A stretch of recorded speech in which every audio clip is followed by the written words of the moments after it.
नमस्कार दोस्तों, स्वागत है आपका महाभारत की इस अद्भुत यात्रा में, जहां हम इस महान ग्रंथ के पन्नों को पलटेंगे और उन कहानियों को फिर से जीवंत करेंगे जो सदियों से हमारे दिलों में बसी हैं। हम उन प्रमुख स्थानों का भ्रमण करेंगे जिन्होंने इतिहास के पाठ्यक्रम को आकार दिया और महाभारत की घटनाओं को सजीव किया। आज हम उन स्थानों के बारे में जानेंगे जो महाभारत की कहानी का केंद्र रहे हैं, जैसे हस्तिनापुर, वर्तमान में मेरठ, उत्तर प्रदेश; इंद्रप्रस्थ, वर्तमान में दिल्ली; कुरुक्षेत्र, वर्तमान में हरियाणा; द्वारका, वर्तमान में गुजरात; पांचाल, वर्तमान में उत्तर प्रदेश; गांधार, वर्तमान में कंधार; अफगानिस्तान; काशी, वर्तमान में वाराणसी, उत्तर प्रदेश; मथुरा, वर्तमान में उत्तर प्रदेश; मगध, वर्तमान में बिहार; सिंधु, वर्तमान में सिंध, पाकिस्तान; चेदी, वर्तमान में मध्य प्रदेश; मत्स्य, वर्तमान में राजस्थान; कैकय, वर्तमान में पंजाब, पाकिस्तान; विदर्भ, वर्तमान में महाराष्ट्र; मणिपुर, वर्तमान में मणिपुर; कंबोज, वर्तमान में ताजिकिस्तान; मद्र,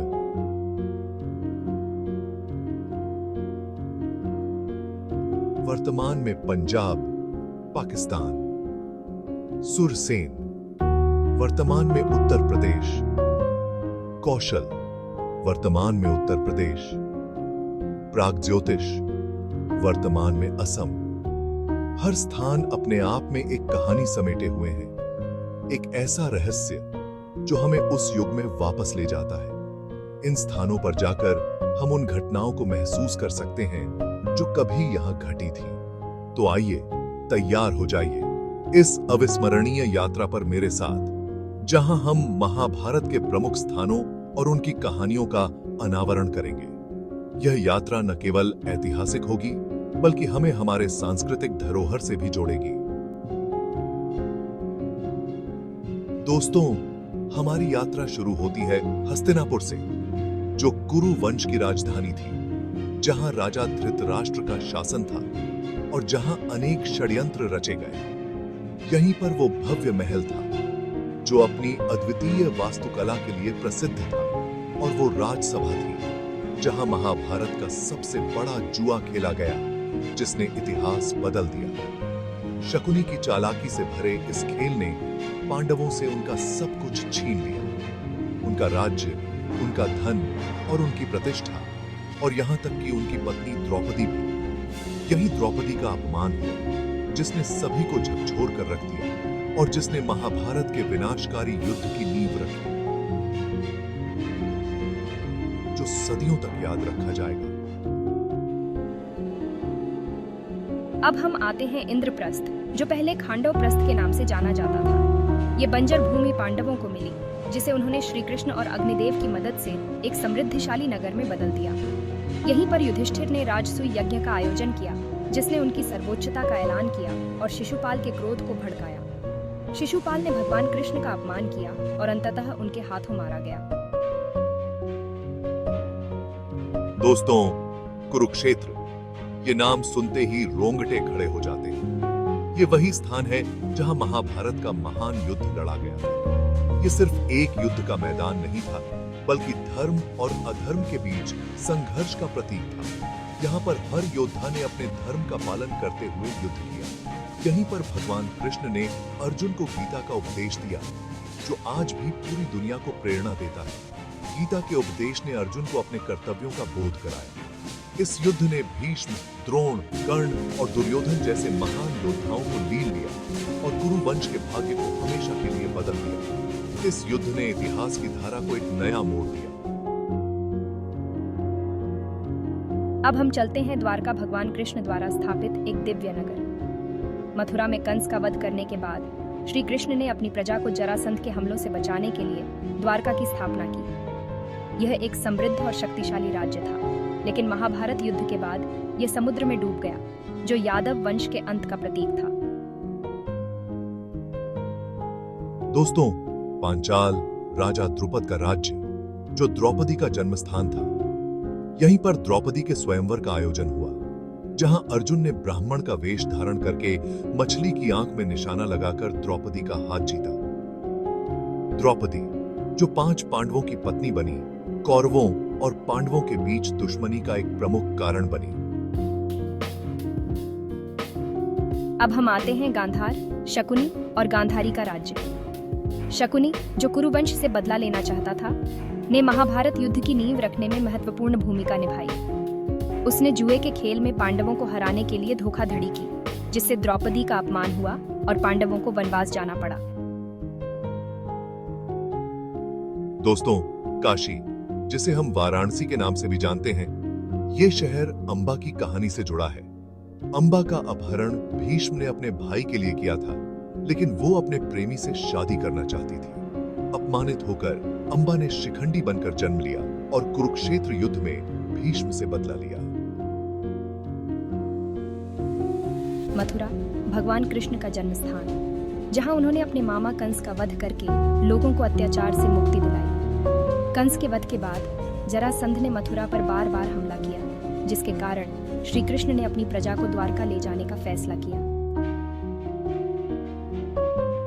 दोस्तों, मगध, जरासंध का राज्य, जो श्री कृष्ण का कट्टर दुश्मन था। जरासंध एक शक्तिशाली योद्धा था, जिसे 2 हिस्सों में विभाजित करके फिर से जोड़ा गया। श्री कृष्ण, भीम और अर्जुन ने मिलकर मल्ल युद्ध में जरासंध का वध किया, जो उनकी रणनीति और शक्ति का प्रतीक था।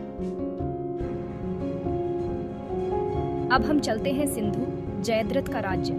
जयद्रथ ने पांडवों के वनवास के दौरान द्रौपदी का अपहरण करने का प्रयास किया था। हालांकि पांडवों ने द्रौपदी को बचा लिया था, लेकिन जयद्रथ ने बाद में कौरवों का साथ दिया और कुरुक्षेत्र युद्ध में अर्जुन पुत्र अभिमन्यु की मृत्यु का कारण बना। दोस्तों, चेदी, शिशुपाल का राज्य, जो श्री कृष्ण से ईर्ष्या करता था। युधिष्ठिर के राजसूय यज्ञ के दौरान शिशुपाल ने श्री कृष्ण का अपमान किया। श्री कृष्ण ने शिशुपाल को 100 अपराध क्षमा करने का वचन दिया था, लेकिन जब शिशुपाल ने सीमा पार कर ली, तो श्री कृष्ण ने उसे मार डाला।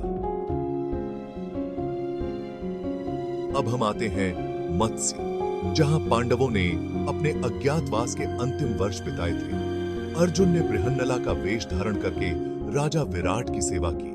भीम ने कीचक का वध किया, जिसने द्रौपदी पर बुरी नजर डाली थी। यह पांडवों की वीरता और धैर्य का प्रतीक था।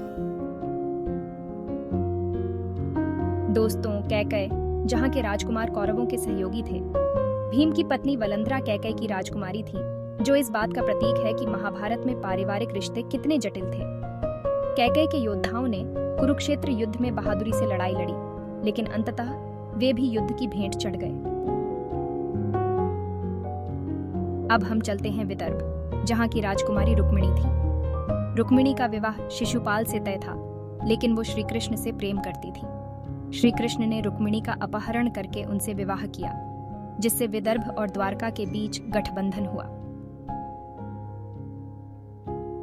दोस्तों, मणिपुर, जहां अर्जुन ने राजकुमारी चित्रांगदा से विवाह किया था। उनके पुत्र बाब्रुवाहन ने अनजाने में ही अपने पिता अर्जुन को द्वंद्व युद्ध में मार डाला। हालांकि बाब्रुवाहन ने बाद में अर्जुन को पुनर्जीवित किया। यह घटना महाभारत के पात्रों के बीच जटिल रिश्तों को दर्शाती है।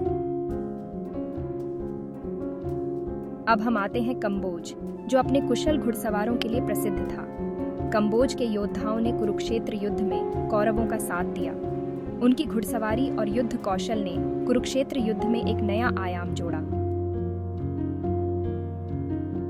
दोस्तों, मद्र, शल्य का राज्य, जो पांडवों के मामा थे। शल्य पांडवों का समर्थन करना चाहते थे, लेकिन दुर्योधन की चालाकी के कारण उन्हें कौरवों की सेना में शामिल होना पड़ा। शल्य एक महान योद्धा थे और उन्होंने कुरुक्षेत्र युद्ध में वीरता से लड़ाई लड़ी, लेकिन अंततः युधिष्ठिर के हाथों मारे गए। अब हम चलते हैं सुरसेन, जहां मथुरा नगरी स्थित थी और जहां श्री कृष्ण के पिता वसुदेव का शासन था। सुरसेन के लोग पांडवों के प्रबल समर्थक थे और श्री कृष्ण ने अपने जीवन भर पांडवों का मार्गदर्शन किया। दोस्तों, कौशल, जो रामायण में अपनी महत्वपूर्ण भूमिका के लिए जाना जाता है, महाभारत में भी एक महत्वपूर्ण राज्य था। इक्ष्वाकु वंश के वंशजों ने कौशल पर शासन किया और अपनी शक्ति और प्रभाव बनाए रखा। अंत में हम आते हैं प्रागज्योतिष भगदत्त का राज्य, जो अपने युद्ध हाथियों के लिए प्रसिद्ध था। भगदत्त कौरवों के सहयोगी थे और उन्होंने कुरुक्षेत्र युद्ध में अर्जुन से युद्ध किया। हालांकि भगदत्त पराजित हुए और उनकी मृत्यु हो गई। यह घटना कुरुक्षेत्र युद्ध में विभिन्न राज्यों की भागीदारी को दर्शाती है। दोस्तों, ये थी हमारी महाभारत के प्रमुख स्थानों की यात्रा। उम्मीद है कि आपको ये सफर पसंद आया होगा। हर स्थान ने हमें महाभारत के पात्रों, उनके संघर्षों और उनके बलिदानों की याद दिलाई। जुड़े रहिए हमारे साथ और जानिए प्राचीन भारत के महाकाव्यों के बारे में और भी रोचक जानकारियां।